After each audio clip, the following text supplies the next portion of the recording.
Hello friends, welcome to another new class of history under the topic of print culture and modern world। देखो, अभी तक हमने देख लिया था कि किस प्रकार से दुनिया में प्रिंट टेक्नोलॉजी का इवोल्यूशन हो रहा था, वो कैसे कैसे आगे बढ़ रही थी। अब हम जो व्यवस्था समझने वाले हैं उसमें हम देखने वाले हैं कि किस प्रकार से यूरोप में प्रिंटिंग की नई टेक्निक आने के बाद, यूरोप में योहान गुटेनबर्ग की बात हमने की थी, उनके द्वारा नई प्रिंटिंग टेक्निक लाने के बाद किस तरीके से प्रिंट के क्षेत्र में रिवॉल्यूशन फैलेगा, क्रांति आएगी।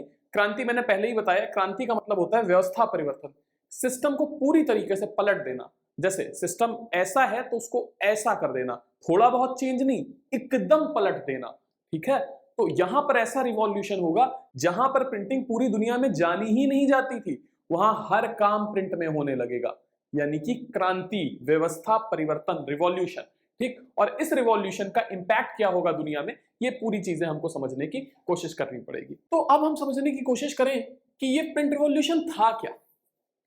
तो हम अगर इसको समझने की कोशिश करें तो हम समझेंगे कि रिवॉल्यूशन में हमेशा कुछ डेवलपमेंट हो, विकास हो किसी चीज का, ये जरूरी नहीं है। चीजें इवॉल्व भी हो सकती हैं, या चीजें कोई पॉजिटिवली आगे बढ़े, जरूरी नहीं है। चीजें, नई चीजें सामने आ सकती हैं, हालांकि हो सकता है कि पॉजिटिव डेवलपमेंट बहुत बाद में हो, है ना। तो अगर हम प्रिंट रिवॉल्यूशन की बात करें तो ये डेवलपमेंट तो था ही, विकास तो था ही। क्यों, हम देखते हैं कि प्रिंट में भी भाई नई नई टेक्नोलॉजी सामने आएंगी, है ना, नए नए तरीकों से प्रिंटिंग करी जाएगी और लगातार वो तरीके इवॉल्व होते रहेंगे। तो वुडन ब्लॉक प्रिंटिंग के बाद हमने देखा किस तरीके से जॉन गटनबर्ग ने नई तरीके से पेंटिंग करना शुरू किया, है ना। तो ये हम देख रहे हैं कि लगातार ये टेक्निक में विकास हो रहा है और प्रिंटिंग प्रेस आने तक ये विकास जारी रहेगा। लेकिन मॉडर्न प्रिंटिंग प्रेस आने तक ये विकास जारी रहेगा। लेकिन क्या सिर्फ ये डेवलपमेंट था, ये प्रिंट टेक्नोलॉजी का डेवलपमेंट हो रहा था? नहीं, एक नया तरीका हाथ लग गया था जिससे कि हम किताबें छाप सकते थे, बुक या किताबें पैदा कर सकते थे। पहले तो किताबें हम हाथ से लिख के ही पैदा करते थे, जो राइटर्स थे वो हाथ से लिखते थे, या स्क्राइब्स बिठाए जाते थे वो हाथ से लिखते थे। अब एक किताब है तो वो हर किसी के पास पहुंचना बहुत मुश्किल है। क्यों? क्योंकि उसकी कॉपीज बनाना बहुत मुश्किल है ना। तो अब थोक के भाव आप एकदम एक एक किताब की मास कॉपीज को मास प्रोडक्शन कर सकते हो और सबके पास पहुंचा सकते हो, है ना। और इसीलिए हम देखेंगे कि जो एजुकेशन है, एजुकेशन मास लेवल पर कब फैली? प्रिंट टेक्नोलॉजी आने के बाद ही तो फैली। क्यों? क्योंकि अब ज्यादा संख्या में किताबें प्रोड्यूस की जा सकती थी और इसलिए किताबों की कीमत बनिस्बत सस्ती होती थी, है ना।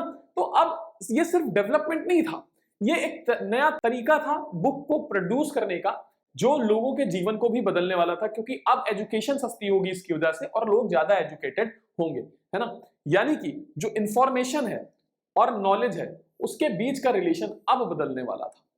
इंफॉर्मेशन और नॉलेज ये क्या होता है सर? ये दोनों अलग अलग है? बिल्कुल अलग है। देखो, इंफॉर्मेशन क्या है कि डेटा आपके सामने, फिगर, फैक्ट रख दिए गए, इतनी तारीख को ये हुआ था, इतनी तारीख को वो हुआ था, जवाहरलाल नेहरू ने ये किया था, गांधी जी ने वो किया था, ये सब इंफॉर्मेशन है। जब इस इंफॉर्मेशन को आप अपने अंदर लेते हो, आप इसको पढ़ लेते हो, सिंपली याद कर लेते हो, तो दैट मीन्स कि आप इंफॉर्मेशन इकट्ठा कर रहे हो। जब इसको आप एनालाइज करते हो तब वो नॉलेज बनता है। फॉर एग्जांपल, गांधी जी ने अंग्रेजों भारत छोड़ो 1942 में ही क्यों कहा, ये पता है, ये इंफॉर्मेशन है कि 1942 में कहा, पर तभी क्यों कहा, 29 में क्यों नहीं कहा, ये अगर आपको पता चल जाए, ये नॉलेज है। और ये एनालाइज करके ये चीजें समझ में आती है। ठीक है, तो ये इंफॉर्मेशन और नॉलेज के बीच का जो रिलेशन है नई किताबों के आने के बाद बदलने लगेगा। ठीक है, और जो इंस्टीट्यूशंस और अथॉरिटीज हैं उनके काम करने का तरीका बदलने लगेगा। किताबें लिखना पढ़ना, उनके कामकाज में ज्यादा चीजों को रिकॉर्ड करना ज्यादा हो जाएगा, है ना। जो लोगों का परसेप्शन है उसको बदलेगा, लोगों की सोच को बदलेगा, कि लोगों ने बहुत सालों तक कोई बात सोच के रखी है उसको बदलेगा। जैसे कि जब चर्च के पादरी सूरज को जगाते हैं तो सूरज जागता है। अब आज के बच्चों को ये बात बताओ, नहीं मानेंगे, है ना। तो कहने का मतलब जो लोगों का सालों से परसेप्शन चला आ रहा है वो परसेप्शन भी बदलेगा और नए तरीके निकलेंगे जिससे कि चीजों को नए तरीकों से देखा जा सके। ठीक है, इसमें से कुछ चेंजेस हो रहे थे, उनको हम एक्सप्लोर करने की कोशिश करते हैं। हमारे सामने एक नई पब्लिक आ रही थी जो रीड करती थी, चीजों को पढ़ती थी, पढ़ने पर ध्यान देती थी। यानी यहां पर पढ़ना एक लेजर एक्टिविटी हो गया। क्या तुम यकीन करोगे कि मैंने भी अपने बचपन में, मैं जहां रहता था वहां पर टीवी नहीं आता था। ठीक है, टीवी नहीं आता था, वीडियो गेम्स तब होते नहीं थे, इंटरनेट तब था नहीं। तो ऐसी स्थिति में आपके पास क्या तरीका है भाई? आपको टाइम पास करना है, तो आप टाइम पास कैसे करेंगे? तो मैं पढ़ता था, और पढ़ता क्या था, कोर्स की किताबें तो कौन ही बच्चा पढ़ता है, मैं पढ़ता था कहानियों की किताबें, कोई अलग सी किताब, जिसमें एक मेरे पास किताब थी रिप्लेस की, बिलीव इट और नॉट, है ना, जनरल नॉलेज की बुक्स। तो ये सब पढ़ना क्यों? पढ़ने से टाइम पास हो रहा है, जब आपके पास इतनी साधन नहीं थे टाइम पास करने के लिए। तो पढ़ना और क्रिकेट खेलना मेरा काम था उस समय, इतने पुराने समय में। तो बस लोगों के पास सबसे चीप और बेस्ट तरीका क्या था टाइम पास करने का, लीजर एक्टिविटी के लिए? पढ़ना। तो इस समय एक नई क्लास ऐसे पब्लिक की आ रही थी जो सिर्फ पढ़ने पर केंद्रित थी, है ना। तो प्रिंटिंग प्रेस आ जाने के साथ ही एक नई पब्लिक सामने आई, एक नई तरीके की जनता सामने आई। क्यों? क्योंकि प्रिंटिंग से जो अब किताबें जब प्रिंट होने लगी, तो वही मैंने बताया, जब मशीन किसी काम में इंटर करेगी तो टेक्नोलॉजी सस्ती होगी धीरे धीरे। शुरुआत में ये जो प्रिंटिंग प्रेस आने के बाद भी किताबें महंगी थी, आज तो बहुत सस्ती हो गई हैं, क्योंकि जब प्रिंटिंग प्रेस आएगी तो वो भी तो एक टेक्नोलॉजी ही है, और टेक्नोलॉजी शुरुआत में तो महंगी ही होगी ना भाई। लेकिन वो उन किताबों से सस्ती थी जो हाथ से लिखी जा रही हैं, वो वुड ब्लॉक प्रिंटिंग से सस्ती होगी। यानी कि जब नई टेक्नोलॉजी आएगी, वो कोई चीज बनाएगी, वो पुरानी टेक्नोलॉजी से तो सस्ती होगी, लेकिन इसको और सस्ता होने में अगर आप 100, 150, 60 बार देखोगे तो ये बहुत सस्ता हो जाएगा। एग्जाम्पल मोबाइल फोन, है ना। तो इसने क्या किया, जो बुक्स की कॉस्ट है उसको रिड्यूस कर दिया प्रिंटिंग प्रेस आ जाने के बाद। कॉस्ट रिड्यूस हुई, कैसे रिड्यूस हुई भाई? क्योंकि अब किताबें जल्दी छप जाएंगी, है ना, और उसको छापने के लिए स्क्राइब्स को घंटों तक लिखना नहीं पड़ेगा, तो टाइम बचेगा भाई, और लेबर बचेगा, ठीक है, मेहनत बचेगी। और जब टाइम बचेगा तो ज्यादा किताबें प्रोड्यूस होगी, है ना। तो अब हर बुक की कॉस्ट और लेबर कम हो गया, हर बुक को प्रोड्यूस करने में लगने वाला कॉस्ट और लेबर कम हो गया, और एक किताब की कई सारी कॉपीज को बनाया जाने लगा, है ना। बहुत आसानी के साथ एक किताब की कई कई कॉपीज होती थी। अब किताबों की बाढ़ आ गई मार्केट के अंदर, किताबें एकदम मार्केट किताबों से पट गए, है ना, reaching out to an ever growing readership. और जब किताबें आएंगी और किताबें लोग खरीद सकेंगे, तो जाहिर सी बात है कि जो रीडरशिप है, जो रीडर्स का बेस है, वो भी बढ़ेगा, क्योंकि अब किताब इजीली अवेलेबल है। ठीक, अब लोगों का एक्सेस जो था, लोगों की पहुंच होने लगी थी किताबों तक।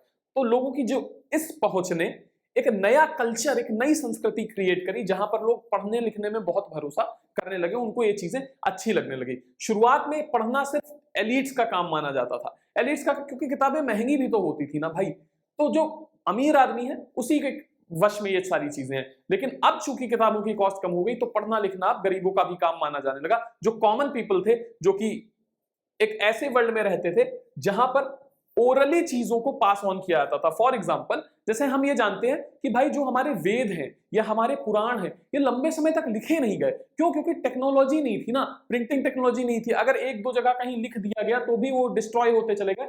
इसलिए इन वेदों को कंठस्थ कर लिया जाता था, एज इट इज याद कर लिया जाता था।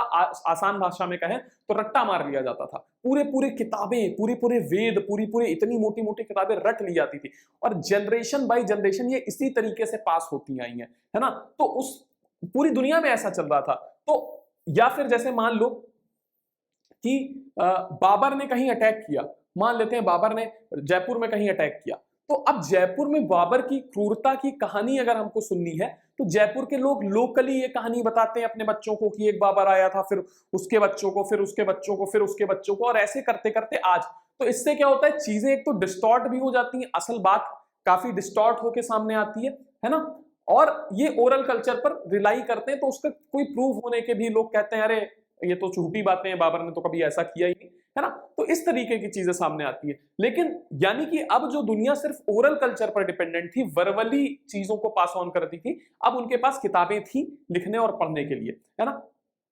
अभी तक इन्होंने जो सेक्रेट टेक्स्ट थे, है ना, जो पवित्र ग्रंथ थे, है ना, पवित्र किताबें थी, उनको सिर्फ सुना ही था, या फोक टेल्स जो उन्होंने थी, लोक कहानियां थी। फोक टेल्स मतलब किसी रीजन की लोकल कहानियां, उसको सुना ही था, नैरेट किया था, मुंह से बोला था। लेकिन अब ये किताबों पर डिपेंड होने लगे थे। ठीक, नॉलेज जो है पहले ओरली ट्रांसफर होती थी, है ना। तो होता क्या था इस कंडीशन में, लोगों ने कलेक्टिवली मान लो कोई स्टोरी सुनी, ठीक है, या कोई परफॉर्मेंस देखी, तो बस इसी तरीके की चीजों पर लोग डिपेंडेंट थे। लोगों को टाइम पास करना है तो लोग नाटक देखने जा रहे हैं, प्ले देखने जा रहे हैं। क्यों? क्योंकि प्रिंट कल्चर था ही नहीं।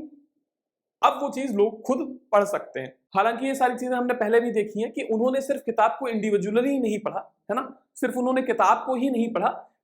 प्रिंटिंग के जाने से पहले किताब जो थी बहुत एक्सपेंसिव होती थी, और ये सिर्फ एक्सपेंसिव नहीं होती थी, इसको रिप्रोड्यूस करने में भी दिक्कत आती थी, है ना। अगर एक किताब मान लेते हैं बाबर ने लिखी बाबरनामा, ठीक, या हुमायूं ने लिखी हुमायूं नामा एक किताब लिखी, अब उस किताब की कितनी कॉपीज बनेंगी ये दिक्कत है, क्योंकि प्रिंटिंग कल्चर है नहीं, है ना। स्क्राइब्स को बैठा के आप कितनी किताबें लिखवा पाओगे, और खूब मोटी मोटी 800-900 पन्ने की किताबों में तो और समस्या आएगी। तो अब कहने का मतलब है कि चूंकि प्रिंटिंग व्यवस्था आ गई तो अब किताबें ज्यादा लोगों तक पहुंच सकती थी, है ना। तो शुरू में यानी कि हम ये कह सकते हैं इससे पहले जो कल्चर था वो हियरिंग कल्चर था। लोग ओरली चीजों को बोलते थे और लोग हियर करते थे यानी सुनते थे, है ना। तो अभी तक जो कल्चर था वो हियरिंग कल्चर था, वही कल्चर अब बदल गया किसमें, रीडिंग कल्चर में। यानी जो हियरिंग पब्लिक थी वो बदल गई किसमें, रीडिंग पब्लिक में। बात समझ में आ रही है। लेकिन ये जो ट्रांजिशन हुआ, ये जो परिवर्तन हुआ हियरिंग कल्चर से रीडिंग कल्चर की तरफ, ये बहुत आसान नहीं था।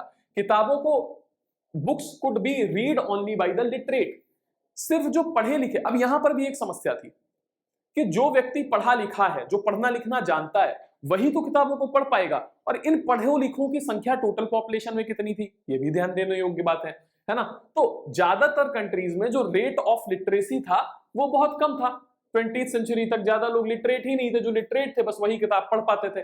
तो इससे पब्लिशर्स को कैसे मदद मिलती थी लोगों को किताब खरीदवाने में, है ना। How could the publisher persuade the common people to welcome the printed book. तो प्रिंटेड बुक जो लोगों में कैसे पॉपुलर हो गई, क्योंकि किसी चीज को पॉपुलर होने के लिए मिडिल क्लास और लोअर क्लास तक पहुंचना बहुत जरूरी है, किसी भी चीज को पॉपुलर होने के लिए। यानी कि मास नंबर में जब तक उस चीज को पसंद नहीं किया जाएगा, बड़ी संख्या में लोग उसे पसंद नहीं करेंगे, तब तक वो पॉपुलर हो ही नहीं सकती। तो किस प्रकार से पब्लिशर्स ने ऐसा ट्राई किया कि ये सब कल्चर पॉपुलर हो गया, इस चीज को करने के लिए उन्होंने भाई ये बात ख्याल में रखी कि जो काम वो प्रिंट कर रहे हैं, जो किताबें वो प्रिंट कर रहे हैं, वो ज्यादा संख्या में लोगों तक पहुंचे। यानी पढ़े लिखे लोग हैं तो ज्यादा संख्या में पढ़े लिखे लोगों तक पहुंचे। एक पर्टिकुलर एरिया, एक किसी पर्टिकुलर रीजन के पढ़े लिखे लोगों तक, लिटरेट लोगों तक ही सीमित ना रह जाए, है ना। Even those who did not read could certainly enjoy listening to books being read out. यानी कि जो लोग किताब को पढ़ नहीं सकते हैं, वो लोग ऐसे व्यक्ति की शरण में जा सकते हैं जो किताब को पढ़ दे उनके लिए, और उससे वो उस किताब को एंजॉय कर सकते हैं, है ना। तो so printers began publishing popular ballads and folk tales and such books would be profusely illustrated with pictures. ठीक है। अब ये क्या है, एक शब्द आया था यहाँ, बैलाड्स और फोक टेल्स। फोक टेल्स तो मैंने तुम्हें बता दिया क्या होती हैं, लोक कहानियां होती हैं, रीजनल कहानियां होती हैं। इसी तरीके से बैलाड्स भी होते हैं। बैलाड्स क्या होते हैं, देखो जैसे कि अगर तुम देखोगे तो पूरी एक कहानी चलती है शुरू से अंत तक, और उस कहानी को गाया जा रहा है, ठीक है। तो ऐसी कोई हिस्टोरिकल कहानी जिसको गा के सुनाया जाए, जिस प्रकार से बुंदेलखंड रीजन में आल्हा गाया जाता है, आल्हा और उदल की कहानी है ना। तो उसका एक पर्टिकुलर टोन होती है, और उस टोन में गाया जाता है किसी हिस्टोरिकल फिगर से रिलेटेड कहानी को। जैसे कि एक पर्टिकुलर टोन है कि ना चमचा है मोहब्बा जिनमा नो मंदा समाए बड़े लड़िया मोहब्बा वाले चमचा 20-20 ठई खा, और इसको इसी टोन में गाया जाएगा, ठीक है। तो महोबा की कहानी चल रही है इसमें, या जिस दिन जन्म हुआ आल्हा का धरती धसी 2.5 हाथ। मतलब आल्हा उदल इतने वीर थे कि जिस दिन आल्हा का जन्म हुआ उस दिन उनके जन्म लेते ही धरती 2.5 हाथ नीचे धस गई। और ये आल्हा उदल की कहानी है जो महोबा से बिलोंग करते थे, और इस कहानी को गा के सुनाया गया है, ठीक है। तो यही चीजें जब यूरोप में होती थी तो ऐसी चीजों को क्या बोलते हैं, बैलाड्स बोलते हैं। और फोक टेल्स का मतलब मैंने तुमको समझा ही दिया गया है, ठीक है। तो अब इन प्रिंटर्स ने क्या पब्लिश करना शुरू कर दिया किताबों में, ये बैलेड और फोक टेल्स को पब्लिश करना शुरू कर दिया। इस तरीके की जो किताबें थी इसमें भाई पिक्चर्स बनाई जाती थी, पिक्चर्स बना के इलस्ट्रेट करा जाता था, क्योंकि किताब अगर सिर्फ पन्ने होते, तुम छोटे बच्चों को देखो वो उन किताबों को ज्यादा पढ़ना पसंद करते हैं, वो किताबें ज्यादा समझ में आती हैं, इसमें खूब चित्र बने होते हैं। अगर शेर की कहानी है, शेर और खरगोश की कहानी है, उसमें हमने 2 चित्र बना दिए कि खरगोश कुएं में झांक रहा है, उसमें उसको परछाई दिख रही है, शेर कुएं में झांक रहा है, उसमें उसको परछाई दिख रही है, फिर उसने जंप लगा दी, है ना। तो इस तरीके की चीजें, या जो कछुए और खरगोश वाली कहानी है कि कौन जीत जाता है रेस, जिसमें कछुआ रेस जीत जाता है। तो इस तरीके की कहानियों में अगर हम चित्र बना दें, पिक्चर्स बना दें, तो लोगों को और अच्छी लगेंगी, है ना। दीज वर देन सung and recited at gathering। अब मैंने ये किताब खरीद ली और मैंने अपने आसपास एक पढ़ा लिखा व्यक्ति खोजा। उस पढ़े लिखे व्यक्ति के पास कई सारे लोग जाकर के इकट्ठा हो गए, उन्होंने वो कहानी या किताब की जो बैले हैं वो सुन लिए। दीज वर देन सung, इसको फिर गाया गया और रिसाइट किया गया, है ना। गाया गया या सुनाया गया लोगों की गैदरिंग्स में, लोग जब इकट्ठा होते थे साथ में, है ना, कस्बों में, है ना, तब इस तरीके से ये किताबें लोगों तक पहुंच रही हैं। तो यानी कि हम ये कह सकते हैं कि ओरल कल्चर दस entered print and printed material was orally transmitted. Transition दौर है, ट्रांजिशन का दौर है, तो ट्रांजिशन के दौर में जब एक चीज दूसरी चीज से रिप्लेस हो रही होती है तो उस समय ट्रांजिशन दौर में दोनों कल्चर के इफेक्ट्स या इंपैक्ट्स देखने को, कैरेक्टरिस्टिक्स मिलते हैं। फॉर एग्जाम्पल, जब ट्रांजिशन दौर आया तो वहां पर गाया भी जा रहा है और या बोलते हैं, हम कह सकते हैं पढ़ा भी जा रहा है। तो एक व्यक्ति किताब लेके आया और बाकी उसको पढ़ के या गा के सुना रहे हैं बाकियों को, है ना। तो दोनों कल्चर आपस में मिलकर काम कर रहे हैं। The line that separated the oral and reading cultures became blood. और इस वजह से कि भाई एक व्यक्ति किताब ला रहा है पर वो पढ़ा लिखा नहीं है, तो उस किताब को पढ़ के बाकी लोगों को या प्ले के माध्यम से दूसरे लोग सुना रहे हैं, ठीक है। तो अब ओरल और रीडिंग कल्चर में बहुत ज्यादा अंतर जो था वो धीरे धीरे खत्म होने लगा और रीडिंग पब्लिक और जो हियरिंग पब्लिक है वो साथ में इंटरमिंगल होने लगी, आपस में मिलने लगी। और यहीं से हम देखते हैं कि प्ले जैसी कला का जन्म होता है। जब कोई प्रॉब्लम्स होती है ना तो उसका सॉल्यूशन खोजा जाता है। और अगर मान लेते हैं यहां से फिर कहानियों को नाटक की फॉर्म में लिखा जाने लगा, लोग उस पर एक्ट करने लगे ताकि ये मास नंबर तक पहुंचे, ठीक है। अगला टॉपिक हम देखते हैं, यहां पर लिखा हुआ religious debates and fear of print. ये डर बैठ गया लोगों के मन में, कुछ लोगों के मन में, किसके प्रति? प्रिंट मीडिया के प्रति। मीडिया ही बोलेंगे हम इसको, मीडिया की शुरुआत यहीं से हो जाती है ना। तो प्रिंट ने धीरे धीरे हम कह सकते हैं कि भाई ये जो प्रिंटेड बुक थी ये बहुत वाइडर संख्या में, बहुत इसका जो स्कोप था, जो इसका मैग्नीट्यूड था, ये बहुत वाइडर था। ये पूरी दुनिया में धीरे धीरे फैलना शुरू होगा और उससे पहले ये यूरोप में फैलना शुरू हुआ। और जैसे जैसे ये फैलना शुरू हुआ, इसने अपने साथ फैलाने शुरू किए कई सारे आइडियाज, है ना। इसने एक नई दुनिया की शुरुआत करी जहां पर अब डिबेट्स होने लगी और डिस्कशंस होने लगे। कैसे? मान लेते हैं मैंने एक कोई किताब लिखी और किताब मैंने लिखी कि चर्च की किसी इश्यू पर, चर्च के झूठ पर, चर्च लोगों को परेशान करता है, भड़काता है, इस किसी इश्यू पर मैंने किताब लिखी और वो किताब सर्कुलेट हुई। उस पर लोगों ने एक्ट किया, नाटक किए, है ना। तो इस तरीके की कोई कहानी मैंने लिखी और उस पर लोगों ने प्ले किया। अब पूरी दुनिया में मेरी बात फैलने लगी। कुछ लोग मेरी बात से इत्तेफाक रखेंगे और कुछ लोग मुझे बुरा भला कहेंगे कि मैं चर्च के खिलाफ कैसे जा रहा हूं। तो मेरे कई लोगों के मन में चर्च की बातों को लेकर के पहले से क्वेश्चन होंगे। जिनके मन में क्वेश्चन होंगे वो मेरी बात से इत्तेफाक रखने की कोशिश करेंगे और जो एकदम प्रो चर्च होंगे वो मेरे खिलाफ होंगे।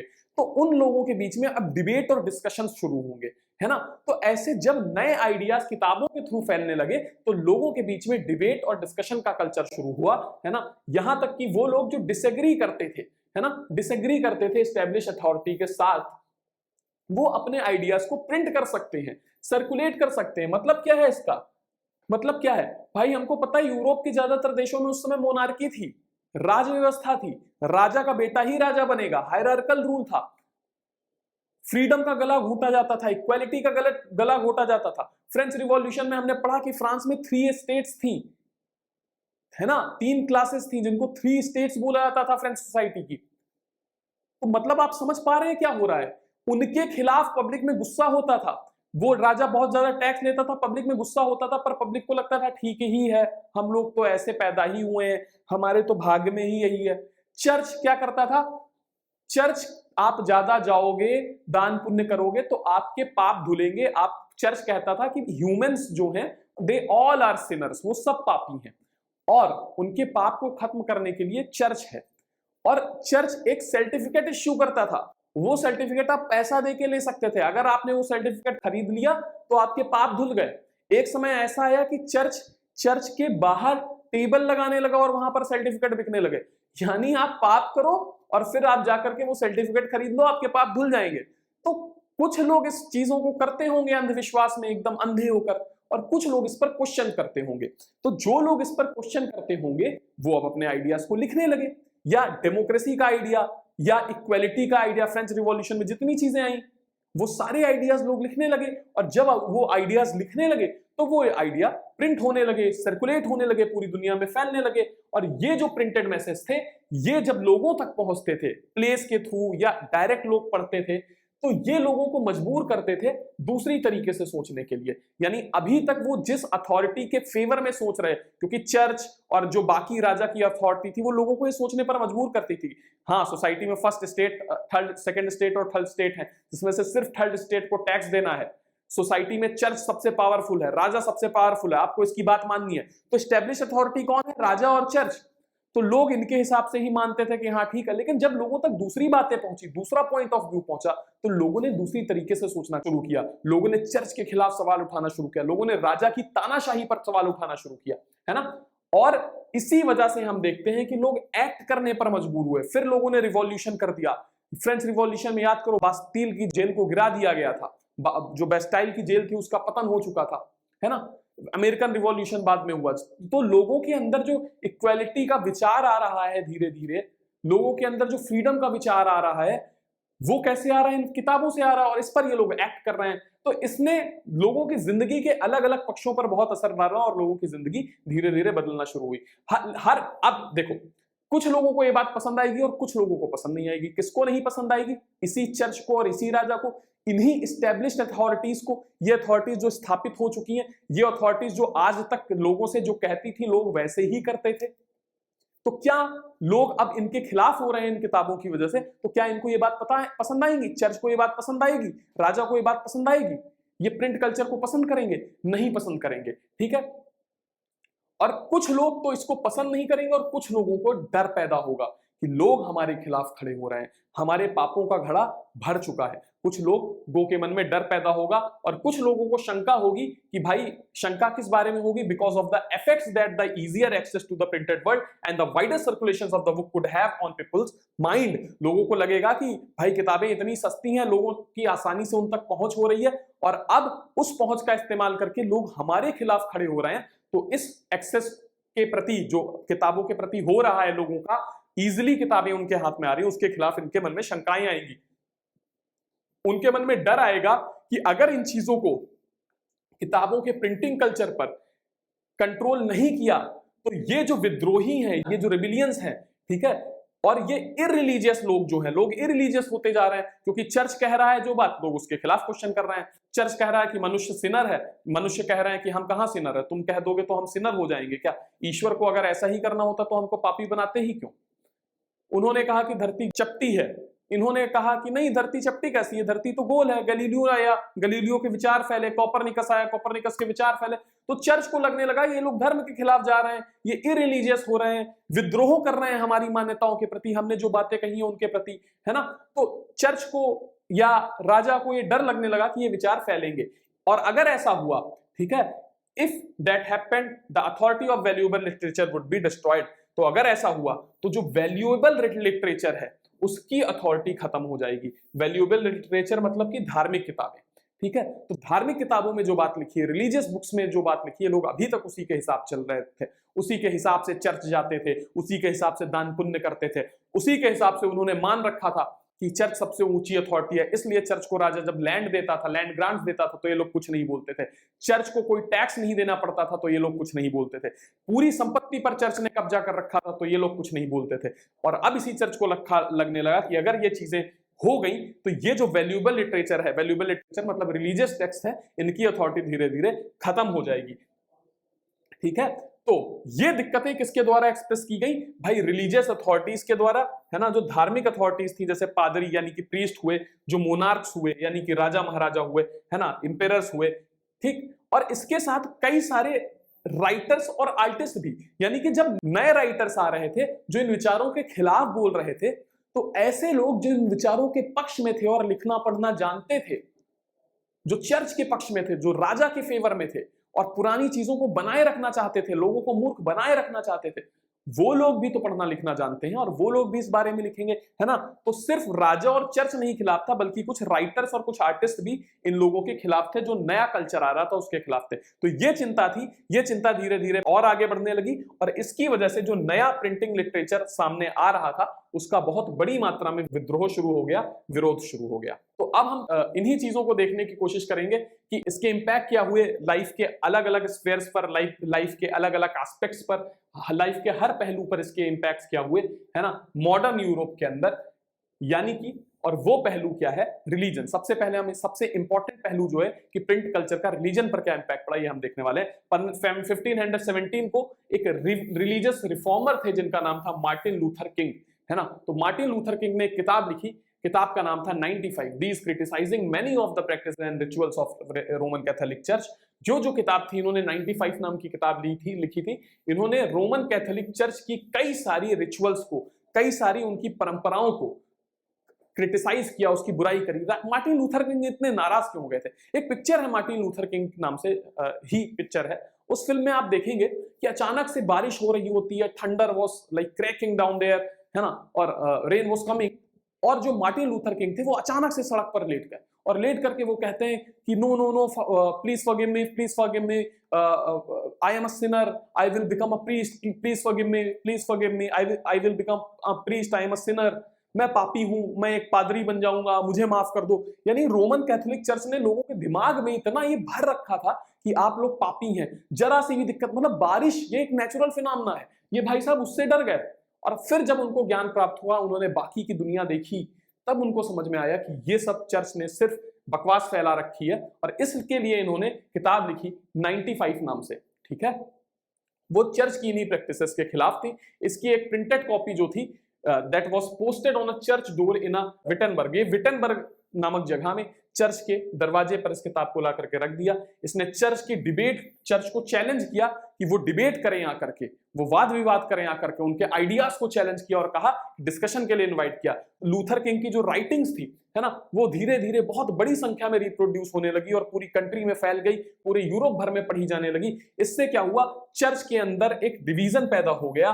ठीक है, और इस डिवीजन को हम प्रोटेस्टेंट रिफॉर्मेशन के नाम से जानते हैं। ये प्रोटेस्टेंट रिफॉर्मेशन क्या है ये हम समझेंगे, अभी नहीं, नेक्स्ट लेक्चर में समझने की कोशिश करेंगे। तो अभी हम इतना ही समझते हैं कि वहां पर एक प्रोटेस्टेंट रिफॉर्मेशन फैल गया। इसके अलावा जो न्यू टेस्टामेंट किताब थी, ठीक है, इसका लूथर ने ट्रांसलेशन किया। ये न्यू टेस्टामेंट क्या थी इसको भी हम बाद में समझेंगे, और लगभग 5000 कॉपीज इसकी बेची कुछ ही हफ्तों के अंदर, है ना। और इसका जो सेकेंड एडिशन है वो सामने आ गया लगभग 3 ही महीनों में। अभी हमको बस इतनी बातें समझनी है, बाकी की बातें नेक्स्ट क्लास में, क्योंकि चूंकि प्रोटेस्टेंट कल्चर क्या था ये थोड़ा सा लंबा है, या इसको थोड़ा सा समझाना पड़ेगा हमें तुम्हें, है ना। और इसके अलावा न्यू टेस्टामेंट, ओल्ड टेस्टामेंट है, ओल्ड टेस्टामेंट जूस के लिए है, न्यू टेस्टामेंट क्रिश्चियंस के लिए, वो दोनों ही बातें हम समझेंगे। आज की क्लास में इतना ही, बाकी की चीजें नेक्स्ट क्लास में। धन्यवाद, जय हिंद।